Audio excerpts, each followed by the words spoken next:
Novostroykadagi bir xonali kvartiradan arzon 1,3 sotix, 2 qavat, kvadraturasi 150 kvadrat bo'lgan xonadonni ko'rsatib o'taman hozir. Uch qahramon postidan 6,5 kilometr kirganimizda Hoji otani shundoq ro'parasiz joylashgan mahallamizda 3 ta yonma-yon hovli, ikkitasi 1,3 sotixdan, bittasi bo'lsa 1,6 sotixli xonadonimiz.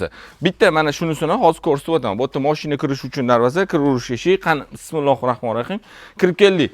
Kichkina bo'lsa ham yashil maydon, yozgi oshxona qilish uchun sharoitlarimiz qilingan. Narxi bilaman sizga qizuv 100% yoqadi. Videoning oxirida обязательно narxini aytib o'taman. Bitta katta mashina hovlimizning ichiga bemalol sig'adi.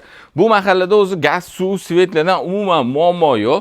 Xonadonimizga kirishimizda qani bismillahirrohmanirrohim kirib keldik. Bitta hovlimizda joylashgan.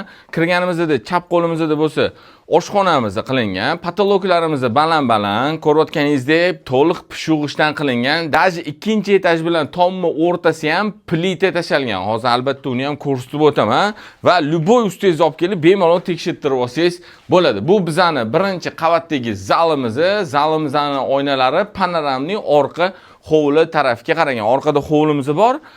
Yorug'lik tushadi, havo aylanadi, bemalol xonani provetrit qilsa bo'ladi. Birinchi qavatimiz uchun общий sanuzel va shundoq yonida bo'lsa, yoshi kattalar uchun mo'ljallangan yotoqxonamiz. Bu yerda ham xuddi shunaqa, oynalari panoramli orqa hovli tarafga qaragan.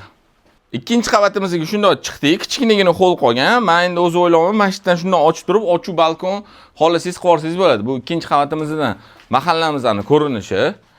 O'zbek mahalla, qo'ni-qo'shnilar hammasi eskidan masjidda yashab keladigan mahalla bo'lgan. Bu yerda bo'lsa keyin birinchi xonamiz, birinchi yotoqxonamiz. Bu yotoqxonamizning ichida o'zini sanuzel uchun sharoiti qoldirib ketilgan.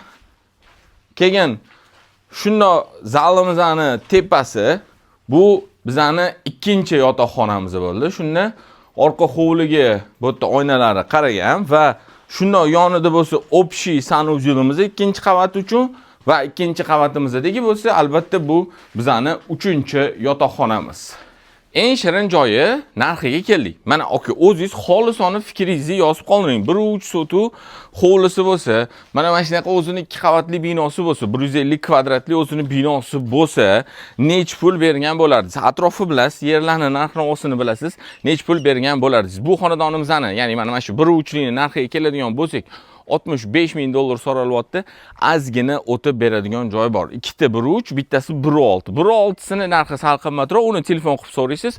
Bularning narxi bo'lsa, har biri $65,000 dan so'ralyapti. O'rtada hech kim yo'q. Primoy joyi egalarining telefon raqamlari videoning описаниесida.